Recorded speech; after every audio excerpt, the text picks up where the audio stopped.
Duduk Bapak yang kasih dalam Tuhan, Shalom. Senang sekali hari ini kita bisa berjumpa kembali di dalam Prapaskah yang kedua, dan hari ini kita akan membahas sebuah tema yaitu Salvation for All. Kita akan landasi di dalam Lukas pasal yang ke-23 ayat yang ke-43. Kita akan baca bersama-sama ayat firman Tuhan ini. 1, 2, 3. Kata Yesus kepadanya, "Sesungguhnya aku berkata kepadamu, hari ini juga engkau akan ada bersama-sama dengan aku di dalam Firdaus." Bapak Ibu, ketika kita melihat ayat ini, pertanyaannya adalah kepada siapa Tuhan Yesus berkata, "Sesungguhnya aku berkata kepadamu." Kepada siapa Tuhan Yesus menyampaikan kalimat ini, sebuah kalimat yang sangat kuat, sebuah kalimat yang sangat meyakinkan. Maka ketika kita melihat ayat yang ke-33, maka kita bisa menemukan di sana bahwa dituliskan bahwa mereka menyalibkan Yesus di situ. Dan juga kedua orang penjahat itu. Bapak Ibu, Tuhan Yesus berkata, "Sesungguhnya aku berkata kepadamu," dia berkata kepada penjahat itu. Menjadi menarik adalah kata penjahat di dalam bagian ini. Di dalam Alkitab sesungguhnya ada 3 sebutan untuk seorang yang melakukan kejahatan. Yang pertama disebut sebagai kleptes. Kleptes itu apa? Kleptes itu adalah menunjuk kepada seorang yang melakukan pencurian tidak dengan kekerasan secara fisik. Di dalam gambaran seperti ini, seorang yang disebut sebagai kleptes itu adalah seorang yang mencopet misalkan ya. Bapak Ibu pernah kecopetan nggak? Saya ingat waktu saya kuliah di Lawang, kami itu naik angkot, saya, koko saya, sama mama saya, seperti itu ya. Dan di angkot itu, koko saya kecopetan handphone. Bapak Ibu, seorang yang mencopet, dia mengambil barang kita dan kemudian dia pergi. Nah itu kleptes di situ. Dia tidak melakukan kejahatan pada kita, dia tidak menganiaya kita, dia tidak melukai kita, dia ambil barang kita dan kemudian pergi. Nah itu kleptes. Tetapi kemudian yang kedua adalah lestes. Lestes itu apa? Lestes itu adalah seorang perampok, seorang pemberontak yang melakukan kejahatan dengan melibatkan kekerasan. Jadi kalau suatu hari ada rumah seseorang kemasukan maling seperti itu ya, kemudian maling itu mengambil, membongkar lemari, kemudian membuka dan mengambil, kemudian tiba-tiba tuan rumah itu ketahui bahwa pencuri itu masuk ke rumahnya dan kemudian dia diteriaki. Dan kemudian maling itu yang bawa golok dan kemudian dia tebas tangan sang pemilik rumah. Nah itu pencuri ini disebut sebagai leptes. Dia bukan lagi disebut sebagai kleptes yang hanya mencuri dan pergi, tetapi dia disebut sebagai letes, yaitu mencuri dan menganiaya atau melukai orang lain. Tetapi kemudian yang ketiga adalah kakorgos. Bapak Ibu, kakorgos itu apa? Kakorgos itu lebih parah. Jadi kalau secara strata kleptes itu begitu ringan, kemudian letes itu sedikit berat, tetapi kemudian kakorgos itu lebih berat. Maka kata penjahat di dalam bagian ini menggunakan kata kakorgos. Kakorgos itu apa? Yaitu penjahat yang serius. Penjahat di dalam tindakan kejahatan yang begitu serius. Seorang pemberontak, seorang kriminal yang layak dihukum mati. Jadi kalau ditanya penjahat ini adalah penjahat kelas kakap. Penjahat yang entah kejahatan seperti apa yang dia sudah lakukan. Tetapi itulah upah dari kejahatan yang begitu besar yang dia lakukan. Sehingga dia harus layak untuk disalibkan. Karena kejahatan yang dia begitu besar yang dia lakukan. Maka disebut sebagai kakorgos. Bapak ketika kita melihat bagian ini, maka ketika penjahat ini ada di salib, maka sama dengan sebentar lagi dia akan mati. Kenapa? Tidak mungkin orang yang disalibkan kemudian diturunkan dari salib dan kemudian dia hidup kembali. Dia hidup dan bebas, nggak mungkin. Seorang yang sudah disalibkan, maka orang itu pasti mati. Maka kalau kita lihat 2 penjahat ini ujung-ujungnya juga mati. Tetapi ketika kita melihat bagian ini, maka penjahat itu mengalami apa ketika dia disalibkan? Dia mengalami ketidakberdayaan fisik. Sehingga tidak mungkin orang ini adalah orang yang secara kasat mata manusia, orang yang pasti menerima keselamatan. Kenapa? Karena dia punya ketidakberdayaan fisik. Dia seorang penjahat yang tidak bisa berbuat apa-apa. Dia diselamatkan di dalam sebuah situasi dia tidak bisa ke sinagog supaya dia bisa diselamatkan. Dia memberi persembahan supaya dia diselamatkan. Dia melakukan kebaikan supaya dia diselamatkan. Dia dipaku di kayu salib dan kondisi ini menunjukkan bahwa tidak ada usaha. Sesuatu usaha manusia yang dia bisa lakukan untuk dia diselamatkan. Kemudian yang kedua adalah dia mengalami yang namanya kerusakan moral di situ. Dia disalibkan karena kesalahannya sendiri. Dan dia tahu ketika temannya berkata gini, dia menghina Yesus dan kemudian dia berkata gini, kita ini dihukum dengan adil. Kita dihukum karena kesalahan kita. Kita dihukum, disalibkan karena memang kita salah. Karena memang kita melakukan pelanggaran. Karena memang kita adalah penjahat itu. Dan kita memang layak. Dan dia sadar itu. Dia sadar tidak ada hal yang bisa membebaskan dia. Tidak ada pembelaan yang bisa dilakukan untuk membebaskan dia. Dia mengalami kerusakan moral itu. Tetapi kemudian yang ketiga adalah kematian rohani. Dia menuju kebinasan kekal sampai dia berseru kepada Tuhan Yesus. Bapak ketika kita melihat bagian ini, maka apa yang dia ingin katakan? Kita memang, dia katakan, selayaknya dihukum. Sebab kita menerima balasan yang setimpal dengan perbuatan kita. Tetapi orang ini, dia menunjuk pada Kristus. Tidak berbuat sesuatu yang salah. Lalu ia berkata, Yesus, ingatlah aku. Bapak Ibu kata ingat di situ, dia ingin katakan ini, Tuhan, perhatikanlah aku. Tuhan, jangan lupakan aku. Dia cuma minta, ingat. Bapak Ibu Matthew Henry berkata, apa yang dikatakan oleh sang penjahat ini?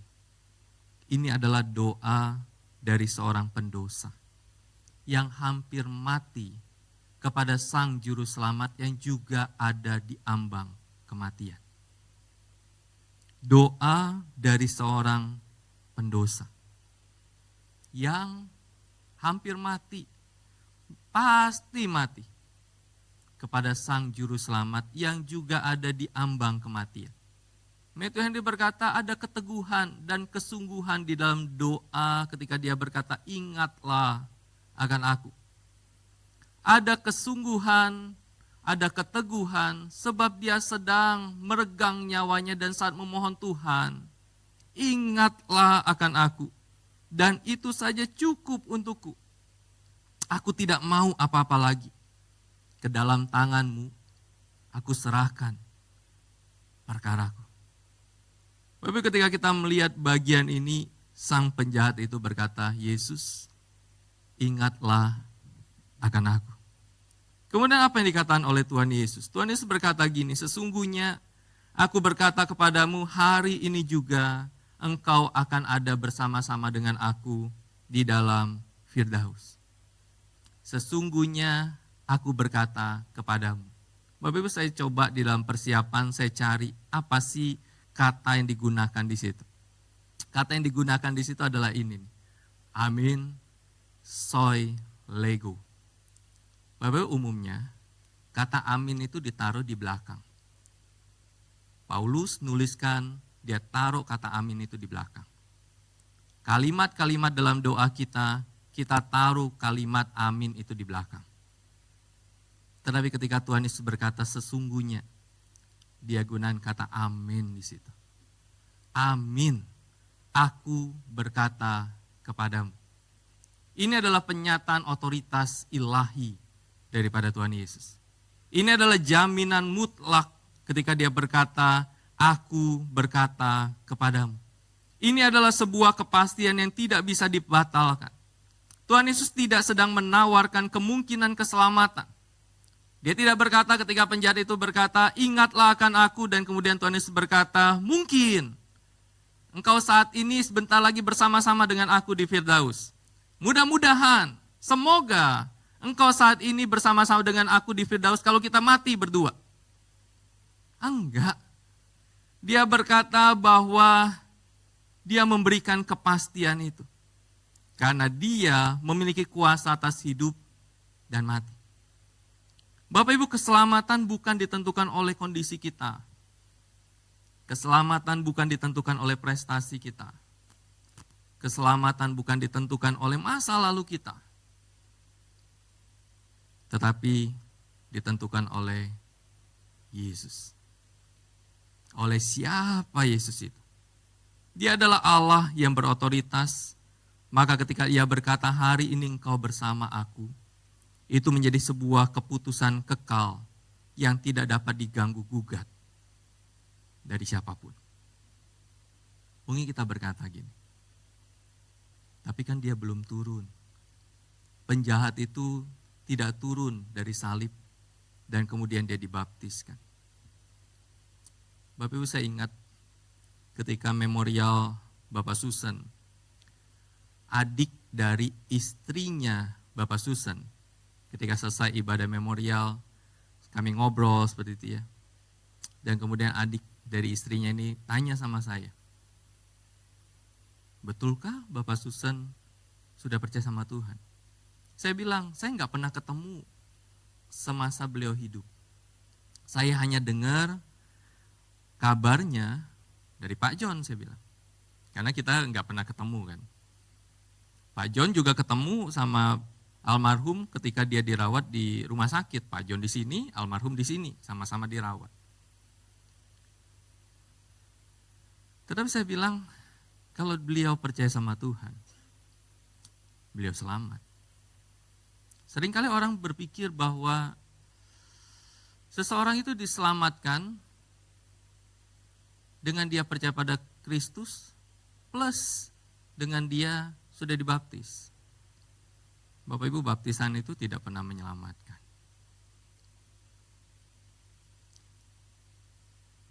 Yang menyelamatkan siapa? Atau menyelamatkan apa? Yesus itu. Percaya kepada Tuhan Yesus. Kisah penjahat di sebelah kanan Tuhan Yesus. Ketika dia berkata, saat ini juga. Hari ini engkau bersama dengan aku.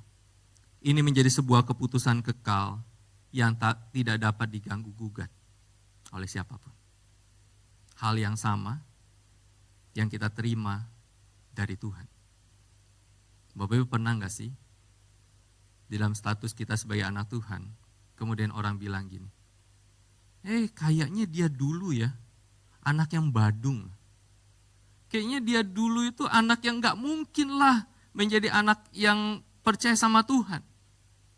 Sekarang dia sudah berubah, percaya sama Tuhan. Bapak Ibu, tadi saya psikotes ke IPK Pusat. Saya rencananya awalnya minta diantar supaya saya fokus, nggak pusing nyetir sambil terganggu konsentrasi untuk psikotes. Tetapi akhirnya saya bawa mobil sendiri seperti itu. Ketika saya bawa mobil sendiri sambil nyetir, sambil kena macet di Poris, hampir 20 menit di situ. Di dalam perjalanan itu, di dalam refleksi saya bilang ini, Tuhan, saya mengenang kembali masa-masa saya kecil, masa saya badung, masa-masa saya bisa ngamuk kalau disuruh ke gereja, masa-masa ketika saya tidak baik lah.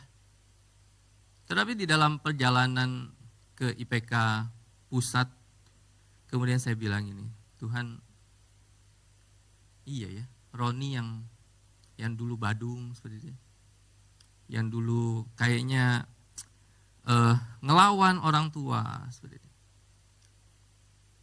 Tuhan selamatkan. Bukan hanya Tuhan selamatkan, tetapi Tuhan panggil jadi hamba Tuhan. Bukan hanya Tuhan panggil jadi hamba Tuhan, tetapi Tuhan pelihara sampai 20 tahun. Perjalanan pelayanan sampai sekarang.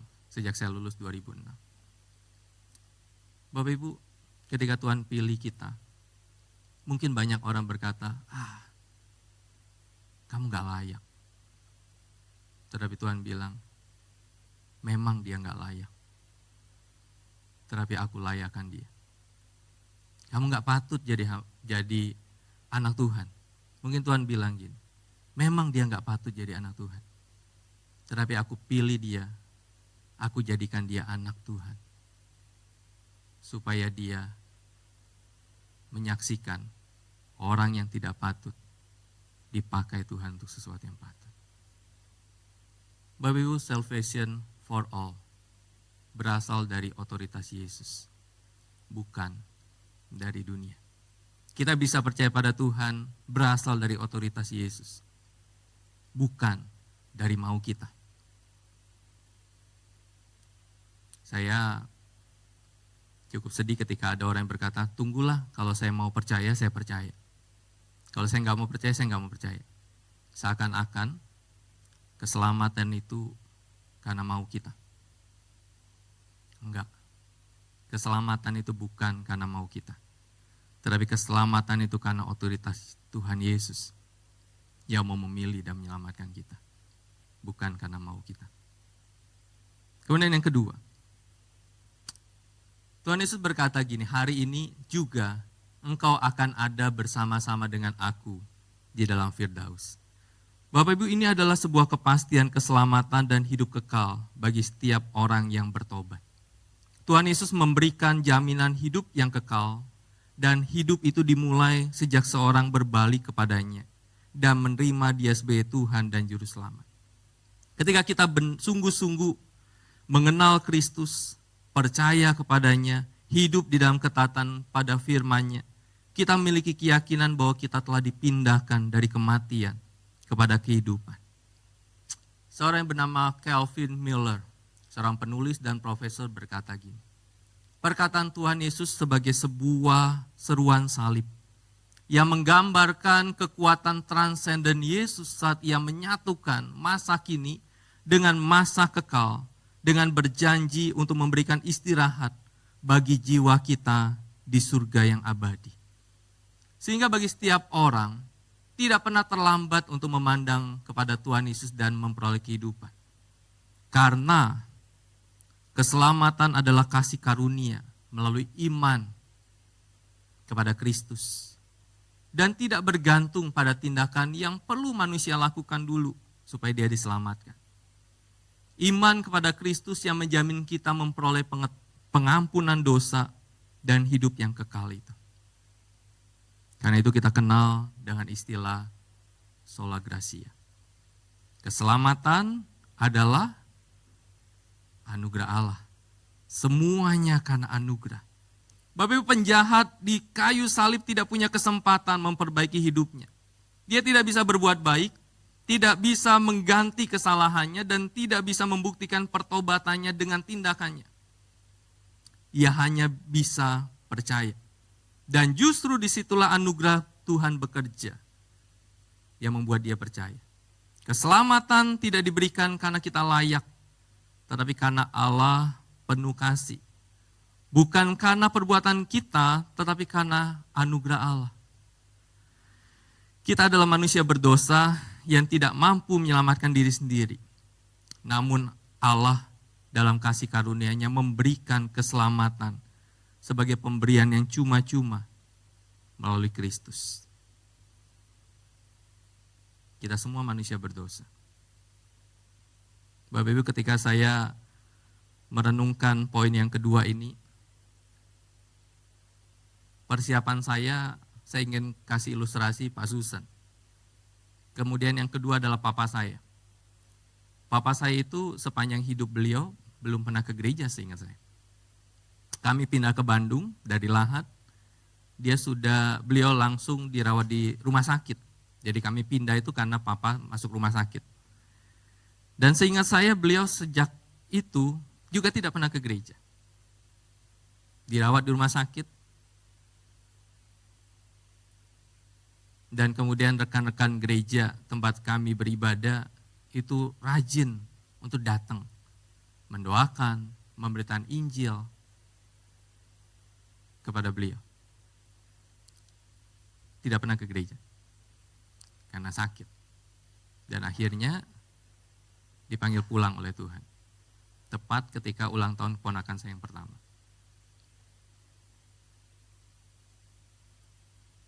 Tetapi seingat saya, rekan gereja yang melayani selama papa saya sakit, itu berkata bahwa papa sudah percaya sama Tuhan. Bapak Ibu, setiap kita, orang berdosa, yang punya kisah bagaimana Allah menyelamatkan kita. Kita mungkin yang sudah dari Kristen sejak kecil, mungkin berpikir gini, perlukah saya percaya pada Tuhan Yesus secara pribadi? Kalau orang yang belum percaya pada Tuhan, bukan Kristen dari kecil, mungkin pengalaman rohani untuk percaya, bertobat, dan kemudian jadi anak Tuhan, jadi kisah yang selalu diingat. Kendala kita itu adalah kita mungkin berpikir gini, kapan nih saya bertobat ya? Kapan nih saya percaya sama Tuhan ya? Di usia kapan ya? Saya betul-betul menerima Tuhan Yesus sebagai Tuhan dan Juru Selamat. Tetapi saya yakin, di dalam hidup kita harus punya kisah pertobatan pribadi. Itu kesulitannya tuh. Saya bergumul tuh, punya anak, dan kemudian anak ini harapan saya adalah dia percaya pada Tuhan secara pribadi, dan dia mengalami pertobatan pribadi. Bapak, setiap kita punya kisah itu. Kisah bagaimana sola gratia itu. Menerima anugerah Allah, menerima keselamatan daripada Tuhan. Tetapi kemudian ketika saya duduk, saya ingin memberikan ilustrasi itu Pak Susan, papa saya. Tetapi kemudian saya ingat kemarin ketika kami besuk ke seorang bapak umur 87 ya kalau nggak salah. Dia sakit seperti itu ya. Sorenya saya di WA, bapak ini sudah dibaptis seperti itu ya. Dan kemudian sekilas ketika saya baca itu, aduh, kenapa nggak dibaptis sama kita, saya pikir ya. Karena selama ini sudah besuk ke rumahnya, sudah beritakan Injil, seperti itu ya. Tetapi kemudian sekilas saya ingat gambaran makan bakpao. Suatu hari rekan kita Fadi itu pernah kasih gambaran. Orang yang percaya pada Kristus itu seperti orang yang makan bakpao. Makan bakpao pertama belum kenyang. Kedua, ketiga, dan keempat mungkin dia baru kenyang. Kemudian seakan-akan Tuhan berkata ini, Ron, ketika ada hamba Tuhan datang ke rumah Bapak ini, memberitakan Injil, memberitakan tentang Kristus, dia seperti makan bakpao pertama. Belum percaya? Belum, tapi dia sudah mendengar. Datang lagi, dan ketika dia sakit, baru dia merasa kenyang. Bapak Ibu, setiap kita punya kisah-kisah bagaimana anugerah keselamatan itu kita terima. Pertanyaannya adalah, apakah itu membuat kita berkata, Tuhan, semata-mata semuanya itu karena anugerah. Saya bisa percaya pada Tuhan semata-mata karena anugerah. Karena itu salvation for all terjadi semata-mata karena anugerah Allah.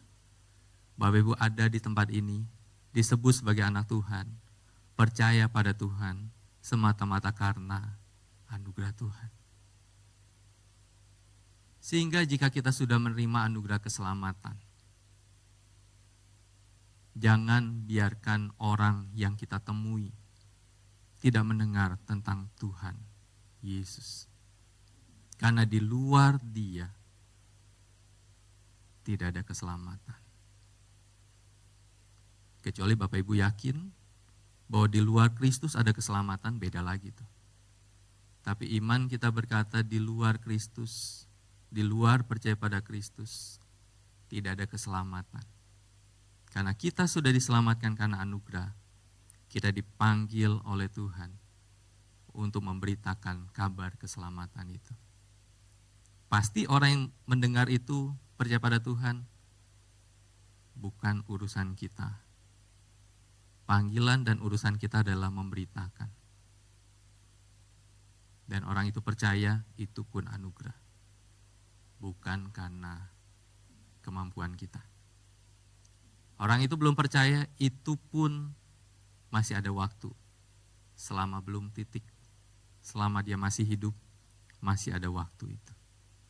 Karena itu Bapak Ibu, biarlah ini menjadi hal yang mengingatkan kita bahwa salvation for all adalah bicara tentang kehidupan kita berasal dari otoritas Yesus, bukan dari dunia ini. Dan semata-mata karena anugerah Tuhan. Karena itu bersyukurlah dan kita siapkan hati kita memasuki Paskah di tahun ini dengan berkata, Tuhan, terima kasih. Tuhan telah pilih saya, Tuhan telah selamatkan saya, Tuhan telah beranugerah memberikan keselamatan pada saya. Dan saya rindu untuk menjadi para pemberita kabar baik itu untuk orang lain. Kita berdoa.